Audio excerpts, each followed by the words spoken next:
दर्शकवृन्द, भुन्टी सिरियलको 321 भागमा अहिले भूपेन्द्रको परिवारहरूमा अहिले नसोचेको भूकम्प आइरहेको छ। दर्शकवृन्द, एक्कासी यता भुन्टीको ससुराकोमा नापीबाट जग्गा नाप्नु आएको हो हामी भनेर भन्दाखेरि भूपेन्द्रको बुवाको होसै उडिरहेको छ। दर्शकवृन्द, किन कहाँबाट कसरी के गरेर आउनुभयो नि, किन नाप्नु पर्ने मेरो जग्गा भनेर भन्दाखेरि भुन्टी थापाले अंश मुद्दा लागेकी छिन्, त्यही भएर हामी जग्गा नाप्न आएको हो भनेर भन्दाखेरि भूपेन्द्रको बाबाको होसै उड्छ।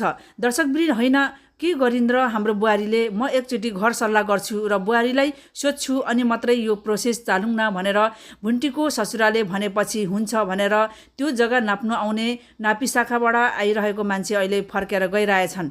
दर्शकवृन्द, भूपेन्द्रको बाबा भने एकदम आत्तिरहेको हुन्छ र यता बालकुमारी चाहिँ आफ्नो कान्छा छोराले लिएर भुन्टीको आमा बुवालाई जङ्गलमा यातना दिइरहेका छन्। बाँधेर कुटेर हुन्छ कि तिमीहरूको छोरीले जसरी भए पनि मुद्दा फिर्ता गर्नु तुरुन्तै लौ, नत्र भने तिमीहरूको यही जङ्गलमा तिमीहरूको ज्यान जान्छ भन्दै यातना दिइरहेका छन्। त्यतिकैमा फोन आउँछ कि भूपेन्द्रको बाबाको।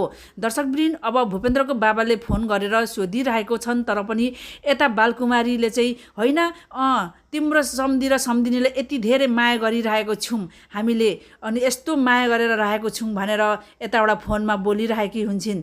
जे गर बालकुमारी, तर त्यो सम्धी र सम्धिनीले केही नगर, बरु राम्रोसँगले सम्झाएर आऊ, त्यसरी केही उनीहरूलाई चित्त दुख्ने कुराहरू केही नभनाई भनेर यताबाट फोन गरिरहेको हुन्छन्। भुन्टीको ससुराले भने यता भुन्टीको आमा र बुवा चाहिँ यति धेरै यातना भोगिरहेको छन्। बालकुमारी र बालकुमारीको कान्छा छोराले यस्तो कुटपिट गर्दै बाँधेर राखेका छन्, तर पनि यता भुन्टीको बुवा र आमाले मुख छोड्न खोजिरहेका छैनन्। उनीहरूले जे होस् हाम्रो छोरीले जसरी भए पनि न्याय पाउनै पर्छ, तिमीहरूले बाँध चुट मार, तर पनि हामी बोल्नेवाला छैनौँ, छोरीलाई हामी मुद्दा फिर्ता लि भन्दैनौँ भनिरहेका छन्। दर्शकवृन्द, त्यसो भने तिमीहरूको यहाँ ज्यान जान्छ, तिमीहरूको छोरीलाई फोन लगाऊ भनेर फोन लाउँछन् भुन्टीले, तर त्यो फोन सुकुमायाले बोकेको हुन्छ र फोन आउँछ अनि तेरो आमा बुवा यसरी हामीले जङ्गलमा यातना दिएर राखेको छौँ, के गर्छस् भनेर भन्दाखेरि ए हो र, प्लिज मेरो बुवा र आमालाई केही नगर, छोडिदेऊ, तर पनि अब मेरो बुवा आमालाई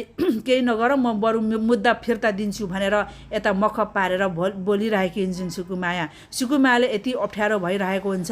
भुन्टीको अभिनय गरेर हिँडिरहेको मान्छेलाई कति गाह्रो भइरहेको हुन्छ। दर्शकवृन्द, अब यता मास्टरले पनि भुन्टी कहाँ हिँडिरहेको भनेर भन्दाखेरि सुकुमाया छक्क परिरहेकी छिन्। होइन, मितिनीको अभिनय गर्न मलाई कति गाह्रो भएको, यो मान्छे को होला र किन मलाई बोलायो भनेर ऊ एकछिन अक्कमक्क पर्छिन्, तर पनि भुन्टीको भन्दा पनि बेग्लै स्वभाव देखाइरहेकी हुन्छन्। भुन्टी तिमी के भयो कि भनेर भन्छन् मास्टरले, तर पनि उसले चाहिँ भुन्टीले कुनै गाह्रो नमानी नै जवाब दिन्छन्। होइन, म छोड्दिनँ अहिले यस्तो कुराहरू भन्दै ऊ त्यहाँबाट हिँडिरहेकी हुन्छन्। दर्शकवृन्द, यता भुन्टीले भने अब उता फोन आएपछि, बालकुमारीको फोन आएपछि ऊ एकदम आत्तिरहेकी छिन् र अब मेरो बुवा आमालाई कसरी यातना दिइरहेको रहेछ भनेर चाहिँ ऊ एकदम आत्तिँदै गएर त्यहाँनिर भुन्टीको आमा र बुवालाई बाँधेर राखेको ठाउँमा सुकुमाया पुग्छिन् र सुकुमायाले पछाडिबाट त्यो बालकुमारी र बालकुमारीको छोरालाई त्यहाँ कचेटले पछाडिबाट लड्ने गरी हानेर अहिले ढालिरहेका छन्। दर्शकवृन्द,